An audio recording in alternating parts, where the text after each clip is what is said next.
Hello everyone.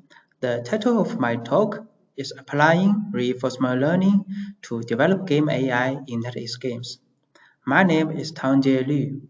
I am the Senior Engineer from Fushi AI Lab in Netease Games. First of all, I will introduce Fushi AI Lab. Fushi AI Lab was established in September 2017. It's the first game AI research lab in China, and our vision is enlighten games with AI. Combined with Netease's powerful game development capabilities, Fushi AI Lab is committed to use AI technology to create a better game experience. Today, my talk will introduce some of our work on using reinforcement learning to develop game AI. So, what is reinforcement learning? Reinforcement learning is a kind of machine learning to solve MTP problems. Its process looks like the left picture. The dog is the AI we want to train. So how to train a dog? When we want to train a dog to learn the command down, we will give it some food if it does down action. From the dog's perspective, when it hears down, it will get some positive reward, else it will get nothing. The formal representation is shown on the right picture. The agent interacts with the environment. It receives some state from the environment and does some action according to the state, and then it will receive some reward. The objective of reinforcement learning algorithms is to get the optimal policy to maximize the cumulative rewards. As we know, there are many algorithms and concepts in reinforcement learning, so it's very difficult for game developers to learn and use it. To solve this problem, we developed a reinforcement learning framework, which we call RLEs. RLEs is a framework to make RL easy. It integrates common reinforcement learning algorithms, reduces the difficulty of RL applications, and simplifies the game access process. It has many advantages, such as it contains common RL algorithms, it supports multi-agent, hierarchical RL, self-play, it has high performance, supports behavior diversity, ELO or true skill evaluation. RLEs is a general reinforcement learning framework that provides standard interfaces, and we only need to implement these interfaces when we want to add a new reinforcement learning algorithm in the framework. There has some advantages. The first, the framework is distributed and high performance, so the researchers don't need to care about the engineering work. Second, all algorithms are use features provided by the framework, such as self-play, AL, or true skill evaluation. And the third, it's easy to test new algorithms with Netease games, which has been integrated in the framework. Someone may know RLib. RLib is a well-known open-source reinforcement learning framework that supports a variety of IL algorithms with high performance, but it does not support multi-agent, self-play, behavior diversity, or ELO evaluation, which are very important for game development. Compared with RLib, RLEs not maintains high performance, but also makes many optimizations for game development and makes it easy to lend reinforcement learning to real games. As the table shows below, we can see that RLEs has faster speed in the same hardware and can get similar results on Atari environments. Today, I will introduce some of our achievements in developing game AI using reinforcement learning. In the past few years, we have applied reinforcement learning to a number of games, and today I will focus two of them. The first one is Justice Online. Justice Online is a MMORPG developed by Netease Games. It's a very successful game in China since launched on June 29, 2018. This is a promotional video for Justice Online.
This is another video showing the Liu Pai Jingwu gameplay of Justice Online, which we will introduce, and the two classes are both long-in.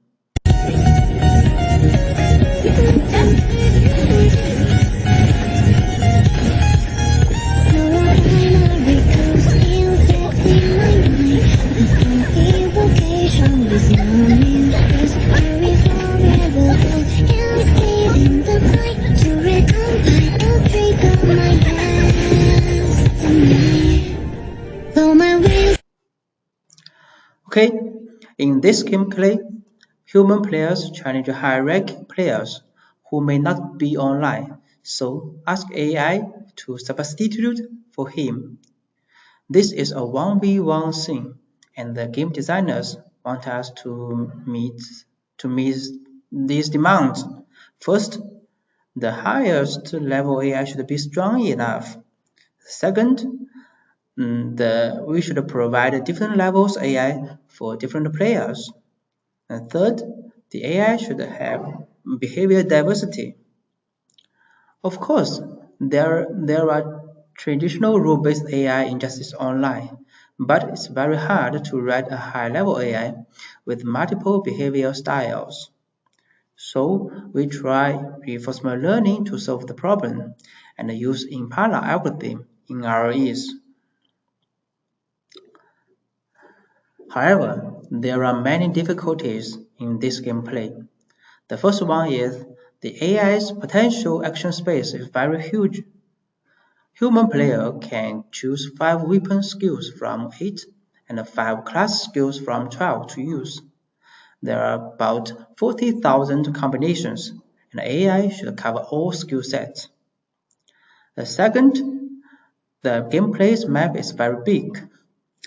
The attack and the defender are both on either side of the map, and the distance of them is about 67 meters.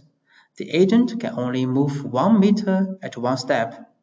It's about 10 steps per second, so it's difficult for AI to explore the environment. Third, we should provide different levels of AI, including high level. Especially, the highest level AI should defeat professional or semi-professional players.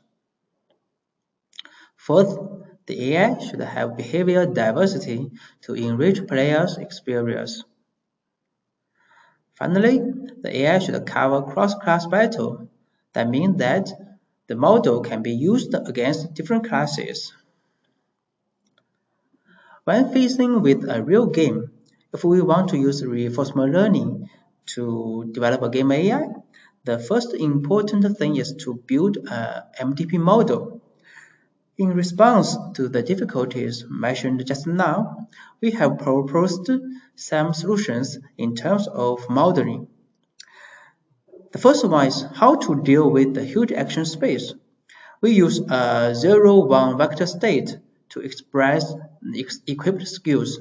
For example, the vector of the picture on the right side as shown on the below. And then, equipped skills are random initialized, proportional to human data. As we know, state, action, and reward are three important elements in reinforcement learning.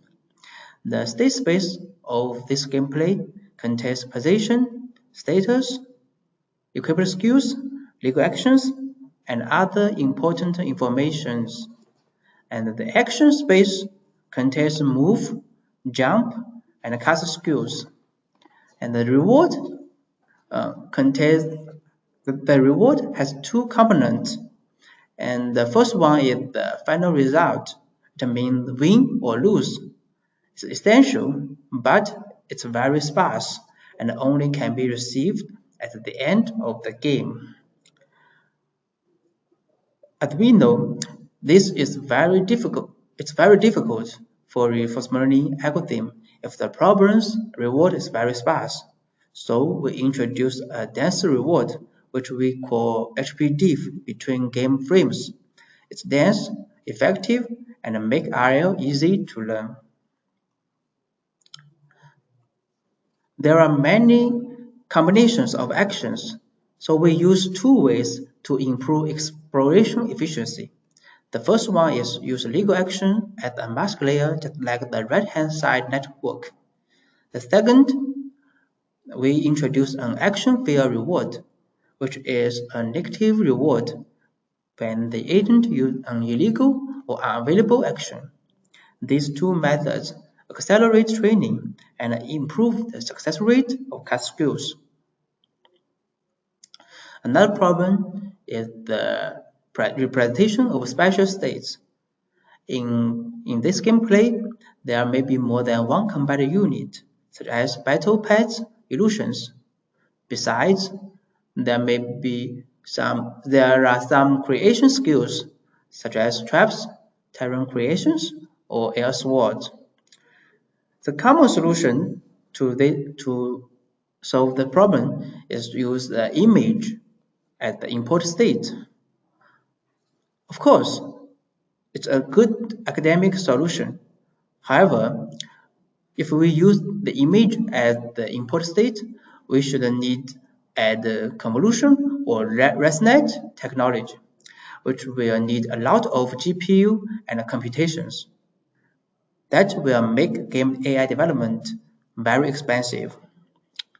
In this case, we don't use image representation. Instead, we use the LiDAR representation, like the red picture. So we can use small neural network and drop convolution layers. That makes faster convergence and less computing resources. Now we have the model of this gameplay, but how to train the AI? The first idea is to train with the rule-based AI. We found that by training with the rule-based AI built in Justice Online, the agent got a 100% win rate very quickly. However, we found that if we use this AI combined with a human player, the agent got confused and acted bad. The reason is that this agent has never seen other opponent in the training process except the role-based AI. So we use self-play. Self-play is a good way to solve the problem of overfitting to a particular opponent. But a new problem arises. It's difficult to make sure whether training is converging when using self-play. So to solve the problem, RES provides a module that supports self-play, automated testing. RES can evaluate with fixed models in the training history and compete with these models and plot the result on the tensor board, just like the right picture shows. We can easily recognize that the ability of our agent is increasing. When we use reinforcement learning to develop game AI, we encountered more problems. First, the big map and original fixed ball positions will cost a long time to learn drawing near and a poor model generalization. Second, too many timeout samples at the early stage lead to low training efficiency and increased training time. Third, chasing and fleeing is more difficult to learn than fight because of sparse rewards. Fourth, due to the large action space and the settings of random equipped skills, some common combos become hard to learn. To solve the problem, we use curricular learning. The first curricular learning is to learn chess and free. We use the method is we set agent birth distance. The first we set from near to far. First learn to fight and then chess and free. Second, we will random reset birth positions to improve the model generalization. Another curricular learning is to learn equipped skills.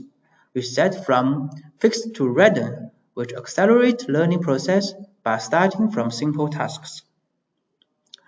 The third curricular learning is fine-tune models. Fine-tune models with more samples of common skill sets to achieve better combat performance, such as skill combos, dodge enemies, high damage skills, and remove negative effects. There are 7 classes in Justice Online, and we need to cover all class pairs. If we use one model for one pair, we need to train 14 tool models, which will take a long time to train. So we use cross-class training to solve the problem. That means that one model for one class. So we only need to train 7 models. The details are shown on this page. Each team randomly selects one out of 7 classes to run a game. Although we can train a high-level AI, but an AI with a fixed behavior style tends to bore players and make players easy to find a way to cope. So we need to generate AIs with different behavior styles. Self-play using multiple seeds with different reward shaping is a way to solve the problem.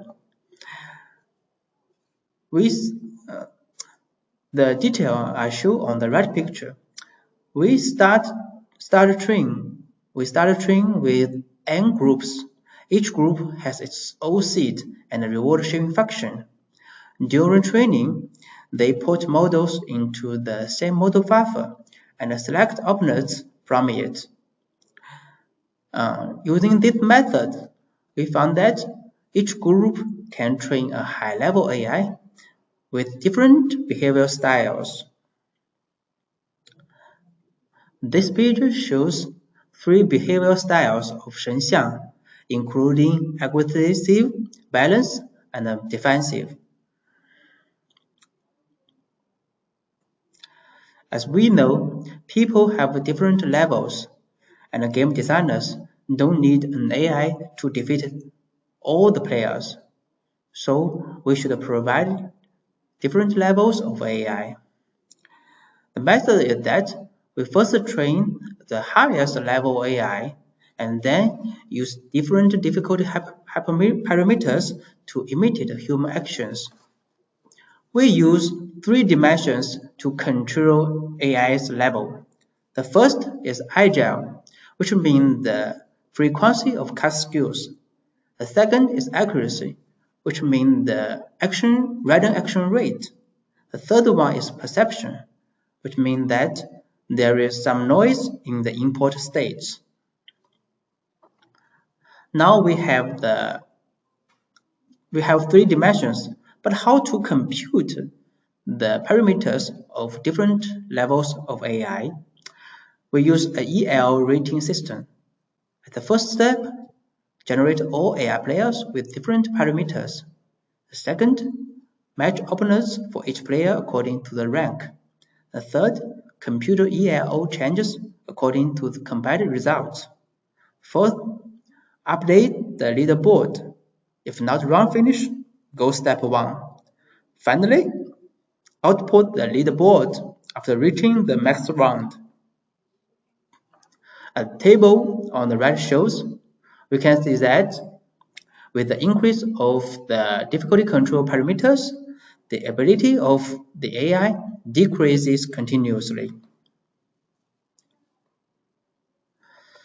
In addition to previous solutions mentioned just now, we met a lot of problems when we use the reinforcement learning to develop game AI. The most common problem is that the poor model performance, including no convergent, low level, unusual behavior. We summarize some debug methods and list here. First, check the correctness of the game interface. Second, check the correctness of the training code. Third, check whether there are missing states. Fourth, build a simple task for faster validation. This video shows the reinforcement learning AI competes against a top human player. As you can see from the video, our AI has learned a lot of tricks, and by properly using custom skills and moving, the AI defeated the human player, and the red one is the AI.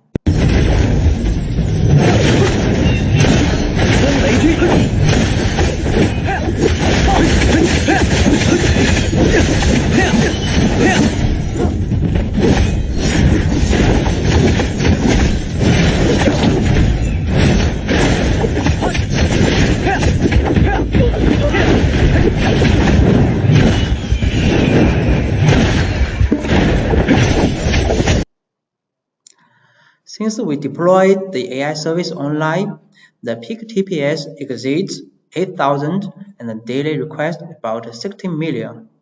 It can be seen from the table that, compared with the rule-based AI, the high-level RAI has significantly improved in terms of win rate and battle duration. In addition to these indicators, the new AI has generated a lot of discussion in player forum, and most players are interested in the new AI. Some players said, "Oh, I thought it was a real person, not an AI." And someone said, "The Suwon AI is completely reasonable." It suggested that human players should learn from the AI. In addition to develop game AI, we found that reinforcement learning can do more things, such as balance test. Before launching Long-in class, we used reinforcement learning to test the class balance. Game designers made several iterations of skills and values according to the test result. On the first few pages, I introduced our achievement in single-agent MMORPG environment.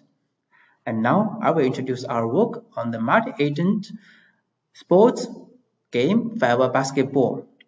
The gameplay is a 3v3 scene, and designers want us to develop a human-like AI. Of course, they need different levels AI for different players. The biggest difference between Liu Paijing and the Fiber Basketball is that it's a multi-agent problem. We use two different methods for offense and defense. For offense, we use a strategic model. Why use a strategic model? Some primitive actions are important for team offense, such as pass balls and pick and roll. Introduce a coach role to perform team actions in order to improve team rewards, which simplifies learning advanced strategies, such as pick and roll. Reduce the action space of the original model, since some actions can only be executed by the coach, which is controlled by the strategic model. And then avoid passing the buck among teammates. Just as the right GIF shows, the AI's pass the buck when the offensive time is up, when there is no coach. This page shows the structure of the original model and the strategic model. On each tick, the coach outputs the strategic action, and then the strategic action will be sent to the corresponding player if the action is not known. And finally, each player executes the strategic action if he receives it from the coach, and else executes the action from the original model. We found that defense and offense are a little different. When we play on the defense team, the most important thing is to decide who to defend. However, it's difficult to design rewards to achieve defense coordination. Besides, it's difficult for model to learn coordination behaviors by primitive defense actions. To solve the problem, we use a hierarchical multi-agent reinforcement learning for defense. There are two level policies on defense. The high-level policies are learned by multi-agent algorithms such as CommNet, QMix, and the low-level policies are learned by single-agent algorithms. The result of our experiments on the right picture show that the policy learned by the hierarchical multi-agent reinforcement learning are significantly better than that learned by the common reinforcement learning algorithms. This page introduces the details of the hierarchical multi-agent reinforcement learning for defense. High-level policy decides who and how to defend, which we call the goal. A low-level policy outputs primitive action. An agent's low-level observation only contains the information about itself and the target offensive player who is chosen by the high-level policy. Each goal is executed for up to 15 steps. High-level policy gets a sparse reward of -1 or +1 at the end of the episode. It's easy to shape rewards for low-level policy with a goal. The left video shows the one match that the RAI combats with human players. Like Justice Online, the RAI also generated a lot of discussions, and I selected a few of them and put them on the right. Besides the Justice Online and the Fiber Basketball, the reinforcement learning technology has been applied to a lot of games. This page shows the AI we trained in other 4 games. Our reinforcement learning team also published many high-quality academic papers based on the result of game AI development. In the future, we will do more work. We may explore multi-agent scenes in MMORPGs. We want to make human-like AI in FPS games. We want to explore model-based algorithms in card games and board games such as Alpha-Beta Search and CTS. Also, we want to make smarter AI for auto-test in games. As we know, this is very important for game development. I will appreciate my colleagues. Thank you.